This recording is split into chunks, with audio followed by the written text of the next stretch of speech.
ضرب الزلزال، هدمت المنازل، وخرج الماء. خرج الماء. يلا سير نتقرا. واش تقرا هذا الماء اللي خرج كيفاش خرج؟ سبحان الله.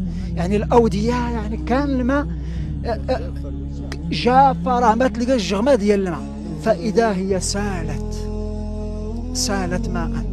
سبحان الله. بواحد الطريقه، بواحد الطريقه عجيبه، بواحد الطريقه اش غنقولوا معجزه. وفجرنا الارض عيونا، وفجرنا الارض عيونا فالتقى الماء على امر قد قدر.